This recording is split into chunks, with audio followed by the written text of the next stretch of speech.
Confinées, et si vous visibilisiez d'autres femmes?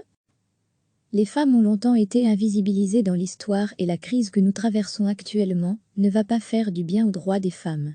Elles portent une charge encore plus importante en ces temps de confinement, notamment les mamans solo. Pourquoi ne pas mettre ce temps à profit, pour celles et ceux qui ont du temps, pour faire connaissance avec vos aïeules, ces femmes de votre famille, qui vous ont précédé .es, et dont vous ne savez peut-être pas grand-chose? Comment faire? Si vous ne connaissez ni les noms ni les dates de naissance, mariage ou décès des membres les plus âgés ou déjà disparus de votre famille, téléphonez au plus âgé de votre famille. C'est une bonne manière pour en apprendre plus sur eux et elles et cela permet de garder le contact avec nos aînés qui sont isolés et privés de visite. Retrouvez en cliquant ici tous les articles des Grenades, le média de la RTBF, qui dégoupille l'actualité d'un point de vue féministe. Créez en parallèle un fichier de type Excel ou, encore mieux, un logiciel de généalogie gratuit. Il en existe plusieurs en ligne. À défaut, une simple feuille de papier peut faire l'affaire pour noter ces précieuses informations. Le site des Archives générales du Royaume vous donne accès, après la création d'un compte gratuit, à bon nombre d'archives de plus de 100 ans. La prise en main peut être un peu complexe de prime abord, mais n'est pas si compliquée. Sélectionnez d'abord état civil ou registres paroissiaux, puis la province de votre choix, ensuite la localité, et enfin le type d'archive. Avant le 19e siècle, les professions des femmes ne sont pas souvent mentionnées dans les actes. Elles vont être ménagères, journalières, ou le plus souvent possible sans profession.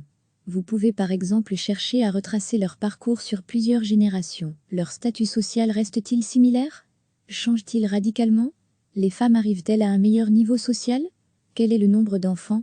Autant de questions intéressantes à observer. La révolution industrielle va amener de nombreuses travailleuses dans les villes, le plus souvent, pour effectuer des tâches de domestique, mais elles ont aussi été ouvrières, mineurs, vendeuses à côté de 1000 autres métiers. Ce n'est pas la seule ressource à votre disposition pour en apprendre plus sur vos arrière-arrière-arrière-grand-mères. Le site des Mormons, familysirch.org fonctionne sous le même principe. La création d'un compte gratuit, la recherche de la localité où a vécu votre aïeul dans l'option catalogue et la sélection de la ville ou du village. Ensuite, recherche du type d'acte, naissance, mariage, décès, selon la période souhaitée. Des heures d'amusement garanties, avec le plus personnel des jeux de piste. Pour recevoir les informations des Grenades via notre newsletter, n'hésitez pas à vous inscrire ici. Vous avez trouvé une référence qui n'est pas en ligne? Gardez bien précieusement les références pour pouvoir vous rendre aux archives dès la réouverture de celles-ci.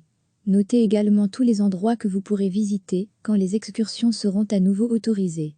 En attendant, si vous êtes à la maison avec des enfants, profitez-en pour raconter ce que vous avez trouvé dans vos recherches en ligne et pour remplir un petit arbre généalogique, exemple ici.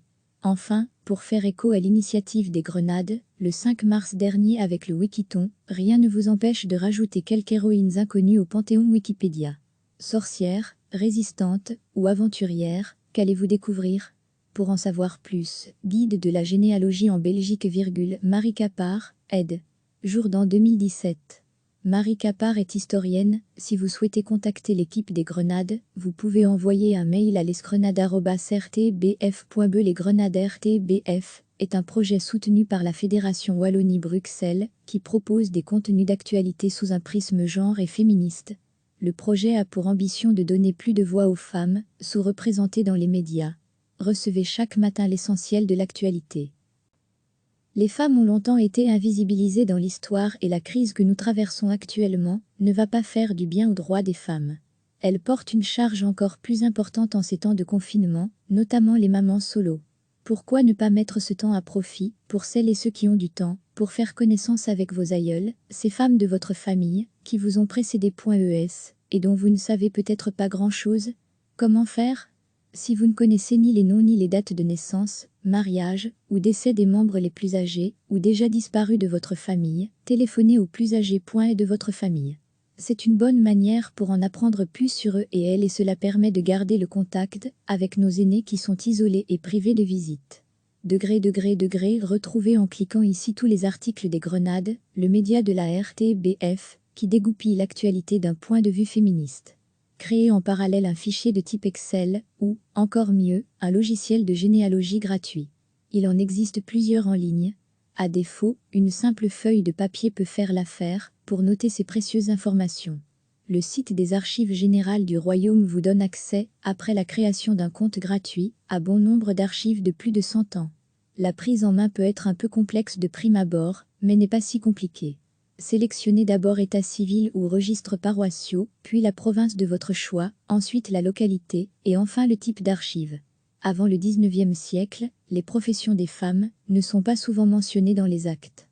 Elles vont être ménagères, journalières, ou le plus souvent possible sans profession. Vous pouvez par exemple chercher à retracer leur parcours sur plusieurs générations. Leur statut social reste-t-il similaire? Change-t-il radicalement? Les femmes arrivent-elles à un meilleur niveau social? Quel est le nombre d'enfants? Autant de questions intéressantes à observer. La révolution industrielle va amener de nombreuses travailleuses dans les villes, le plus souvent, pour effectuer des tâches de domestique, mais elles ont aussi été ouvrières, mineurs, vendeuses à côté de 1000 autres métiers. Ce n'est pas la seule ressource à votre disposition pour en apprendre plus sur vos arrière-arrière-arrière-grand-mères. Le site des Mormons, familysirch.org fonctionne sous le même principe. La création d'un compte gratuit, la recherche de la localité où a vécu votre aïeul dans l'option catalogue et la sélection de la ville ou du village. Ensuite, recherche du type d'acte, naissance, mariage, décès, selon la période souhaitée. Des heures d'amusement garanties, avec le plus personnel des jeux de piste. Degré pour recevoir les informations des grenades via notre newsletter, n'hésitez pas à vous inscrire ici, vous avez trouvé une référence qui n'est pas en ligne. Gardez bien précieusement les références pour pouvoir vous rendre aux archives dès la réouverture de celles-ci. Notez également tous les endroits que vous pourrez visiter quand les excursions seront à nouveau autorisées. En attendant, si vous êtes à la maison avec des enfants, profitez-en pour raconter ce que vous avez trouvé dans vos recherches en ligne et pour remplir un petit arbre généalogique, exemple ici. Enfin, pour faire écho à l'initiative des Grenades, le 5 mars dernier avec le Wikiton, rien ne vous empêche de rajouter quelques héroïnes inconnues au panthéon Wikipédia. Sorcières, résistantes ou aventurières, qu'allez-vous découvrir? Pour en savoir plus, guide de la généalogie en Belgique, Marie Capard, aide. Jourdan 2017. Marie Capard est historienne. Si vous souhaitez contacter l'équipe des Grenades, vous pouvez envoyer un mail à lesgrenades@rtbf.be. Les Grenades RTBF est un projet soutenu par la Fédération Wallonie-Bruxelles qui propose des contenus d'actualité sous un prisme genre et féministe. Le projet a pour ambition de donner plus de voix aux femmes, sous-représentées dans les médias. Cliquez sur s'abonner pour recevoir les dernières nouvelles.